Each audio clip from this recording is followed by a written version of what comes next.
Republic of Congo. This is an interesting one because the U.S. does not generally spend a lot of time thinking about that nation.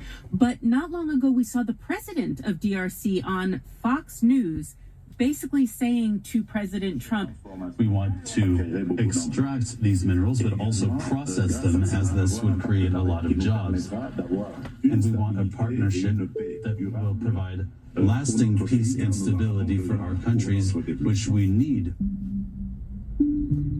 So DRC has become a hot area in terms of mobilizing U.S. government efforts. So what's happened is there has been a conflict, a long-running conflict between Rwanda and the Democratic Republic of Congo.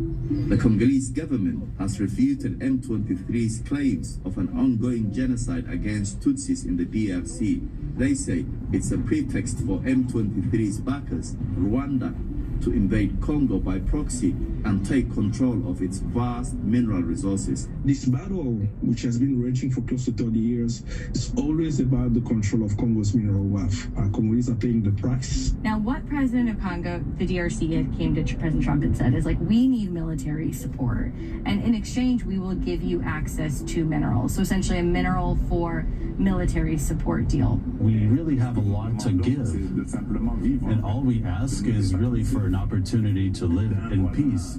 What we have seen already happen is that through the Trump administration, they have negotiated essentially a principles framework for peace that gives the U.S. access to minerals in both Rwanda and the DRC, a separate deal. And there will be a third deal that is a peace deal between the DRC and Rwanda. We've made a lot of progress with Rwanda and Congo fighting a very violent war, by the way. This is a game changer because DRC has a very, very developed mining sector. So 70% of the world's cobalt comes out of the Congo. They have fantastic lithium and nickel reserves. So it's a place where we see that we could actually get minerals for American offtake quite quickly, which makes it quite an interesting place for the administration to be targeting efforts.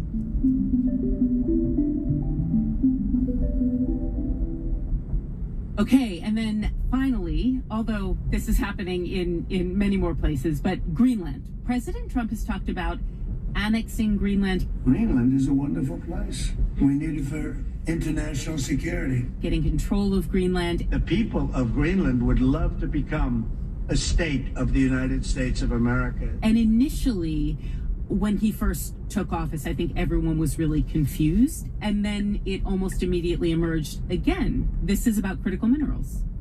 Greenland is a strategic area for two reasons. One is from a national security position. It's geographically well positioned. The second is a critical minerals story. But we have to acknowledge, there's a lot of minerals in Greenland. However, it's not all easily or cost effectively mined. And cost competitiveness is a critical determining factor in whether a mining company is obviously going to go extract it. So it's a long-term look. And obviously Greenland and Denmark have said they are interested, right, in private exploration and, potentially sale of private land. However, they're not looking to be annexed. There are absolutely more diplomatic ways to pursue mining interests in Greenland. And we have to remember that it's not just about the U.S. and Greenland here. It's also about our European allies. We are not going to outcompete China alone. We are going to need our European allies. We're going to need allies in emerging markets. We're going to need Canada. So this is, we're going to have to find a more diplomatic approach to pursuing our minerals security goals with Greenland. Then there are the parts of the world that are not nations. President Trump wants to issue licenses for deep sea mining. President Trump signing an executive order to fast-track deep sea mining off the U.S. coast. China, however, is warning that this could break international law. Now, major countries, including France, Germany and Chile, are calling for a pause on all deep-sea mining operations in these common areas where mining exploration has already prompted protests.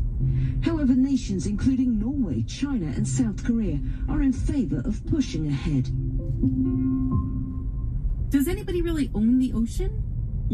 This is a great question, and it's probably going to be one of those interesting things that we will watch play out in the next few years, because there's a lot of mineral potential underwater, but there's a lot of challenges that we have. So one is licensing, right? We have our licensing system, and the International Seabed Authority has their own licensing system.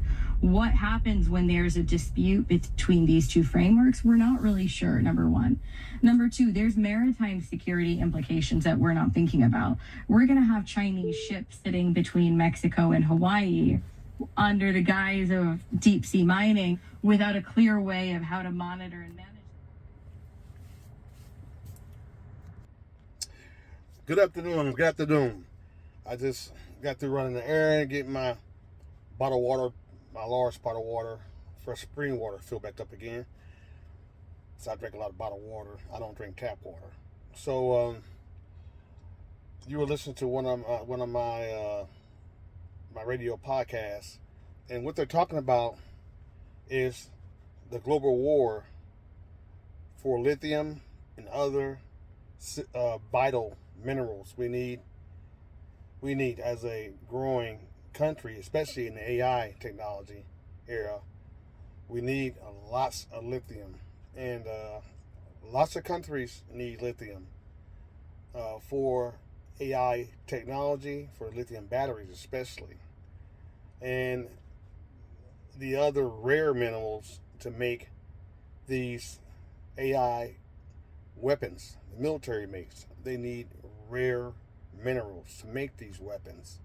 So right now, the United States is in a global lithium and a rare mineral war with other countries. And we're making deals with countries like the Congo in Africa that has lots of rare minerals like lithium and everything else. The Congo in Africa that country has lots of rare minerals. What I'm saying is the war for rare minerals like lithium and other rare minerals are building up. It's building up, and as y'all already know, when it comes to rare resources and they're needed on a global scale, countries even go to war. Y'all hear me? Countries even go to war over rare minerals. And I say we're probably 50% to that point right now, to where, in the future, we might see another war to go after these very much needed rare minerals that we cannot get here.